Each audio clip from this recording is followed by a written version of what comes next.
দর্শক স্বাগত জানাচ্ছি 24 ভয়েসের পক্ষ থেকে। আমি আব্দুর রহমান হীরা।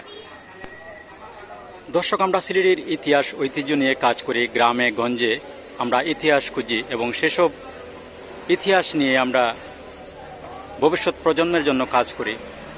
আমরা সবসময় চেষ্টা করি যে পুরাতন স্থাপনা, ঘর বাড়ি, মসজিদ, মন্দির সহ বিভিন্ন ধরনের স্থাপনা যেগুলি শতবৎসরের উপরে, সেগুলি নিয়ে আমরা কাজ করি, প্রতিবেদন করি। তারই ধারাবাহিকতায় আজকে আমরা একটি গড় খুঁজে পেয়েছি। সেই গড়ের বয়স 100 বছরের উপরে এবং এই গড় কে নির্মাণ করেছেন আমরা বিস্তারিত জানব। আসাম টাইপ গড়। কাষ্ঠগড়ে এরকম কয়েকটি গড় রয়েছে যে গড়গুলিতে আদি মানুষ যারা ছিলেন তাদের উত্তরসূরিরা এখন পর্যন্ত এই গড়ে বসবাস করছেন। তাদের পূর্বপুরুষের স্মৃতি হিসাবে তারা গড়গুলি ব্যবহার করছেন, আর গড়গুলি কালের সাক্ষী হয়ে দাঁড়িয়ে রয়েছে। আজকে আমরা এই গড় নিয়ে বিস্তারিত জানব।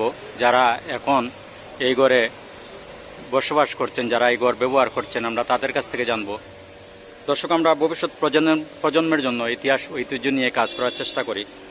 আর এই গড়গুলি শহরে অট্টালিকার ভিড়ে এখনও কালের সাক্ষী হয়ে দাঁড়িয়ে রয়েছে। চতুর্দিকে উঁচু উঁচু বিল্ডিং, চুন সুড়কির বিল্ডিং, ইট পাথরের বিল্ডিং, কিন্তু এই গড়গুলি এখনও কালের সাক্ষী হয়ে দাঁড়িয়ে রয়েছে।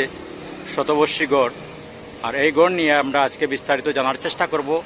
আপনারা 24 ভয়েসের সাথে থাকুন। আমরা গড়গুলি আপনাদেরকে দেখাবো এবং বিস্তারিত জানার চেষ্টা করব। আসসালামু আলাইকুম।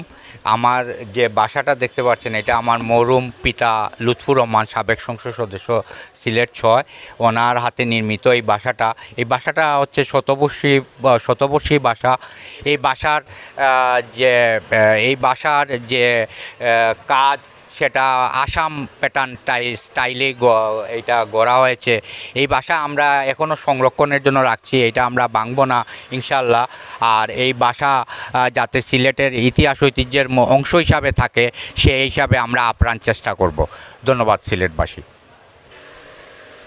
এই বাসাগুলি হচ্ছে ইতিহাস ঐতিহ্যের প্রতীক।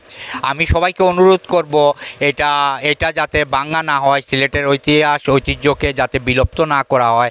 এটা একটা আসাম প্যাটার্নের বাসা। আমি সবাইকে অনুরোধ করব সেটা সংরক্ষণ করে রাখার জন্য।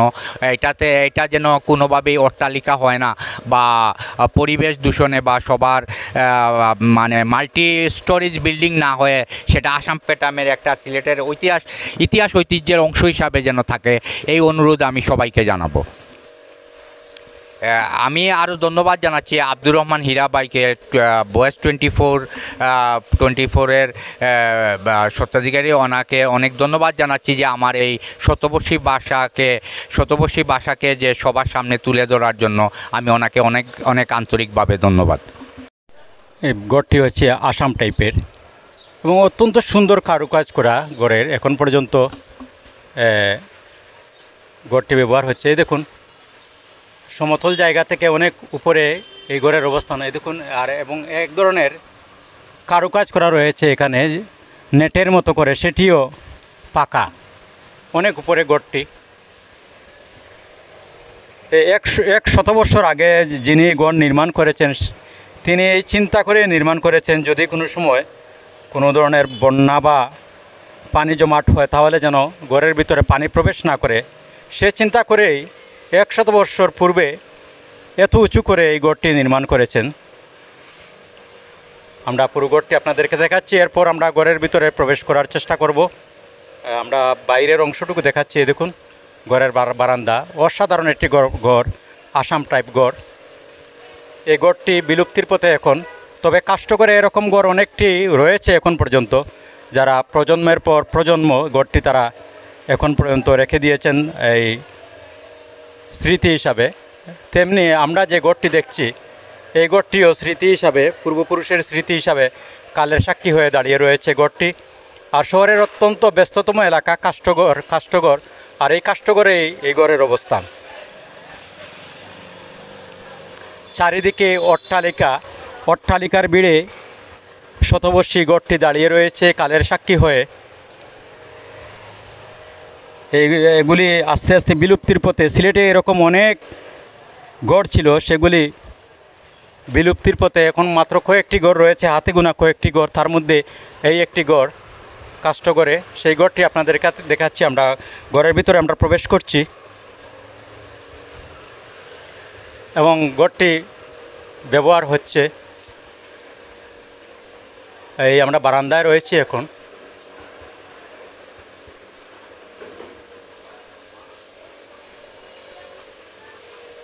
এই দেখুন বারান্দার কারুকাজ।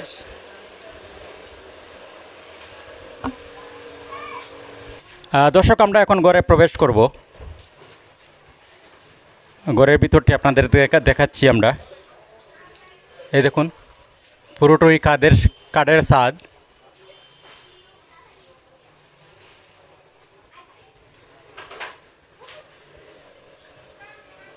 অসাধারণ একটি ঘর। আমরা এখন ড্রয়িং রুমে প্রবেশ করছি। এই দেখুন আসাম টাইপ গড়, এবং এই ঘরে আমরা কিছু ফার্নিচার দেখছি, সেগুলি অনেক আগের পুরাতন ফার্নিচার। এই দেখুন এই ফার্নিচারগুলো গড় নির্মাণের পরপরই তারা এগুলিও তৈরি করেছিলেন।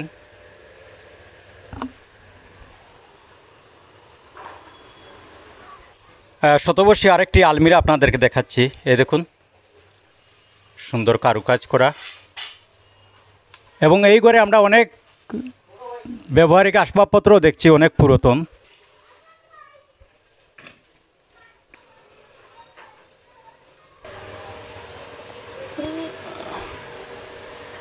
দর্শক, আমরা আমাদের প্রতিবেদনটি শেষ করব। আপনাদের আশেপাশে যদি এ ধরনের কোনো পুরনো স্থাপনা, ঘর বাড়ি বা যে কোনো ধরনের স্থাপনা থেকে থাকলে আপনারা কমেন্টের মাধ্যমে জানালে আমরা সেসব স্থাপনা নিয়ে প্রতিবেদন করার চেষ্টা করব। তো দর্শক, সবাই ভালো থাকুন, সুস্থ থাকুন, নিরাপদে থাকুন। আল্লাহ হাফেজ।